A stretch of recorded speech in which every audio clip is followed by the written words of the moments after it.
Regard sur le requin-renard commun. On le trouve virtuellement circumtropical, Atlantique Est du Cap Nord à l'Angola. Il est très répandu dans l'Atlantique Ouest, l'océan Indien et le Pacifique. En Méditerranée, du golfe de Gascogne aux îles de Wight de juillet à septembre. Pélagique en eau tempérée et tropicale, parfois côtier, de la surface à 500 mètres de fond en pleine eau. Il est gris-bleu à brun, son museau est court et assez pointu, il a des petits yeux, d'où on ne le confond pas avec le requin-renard à gros yeux. Ses pectorales sont falciformes et sa première dorsale s'insère sur la partie antérieure de son corps. Ce qu'il y a d'extraordinaire chez ce requin, c'est que le lobe supérieur de sa caudale équivaut à celle du reste du corps. Il a pour taille maximum 6,10 m, il a pour alimentation des poissons osseux, pieuvres, oiseaux marins, crustacés pélagiques. Petite anecdote, il se sert de sa queue pour assommer ses proies. Il est ovovivipare, il a de 2 à 6 petits, cannibalisme entre eux.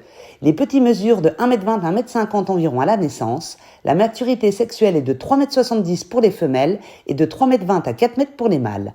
À savoir, il existe 3 espèces de requins-renards, le commun, le pélagique et à gros yeux, que c'est un nageur endurant et qu'il peut bondir hors de l'eau.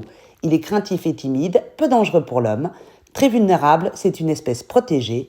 Lundi dernier, Hugo Clément dénonçait la vente d'un requin-renard sur un marché à Angers. N'hésitez pas à dénoncer ce qu'il se passe sur les étals des poissonniers. Les requins-renards ont besoin de vous.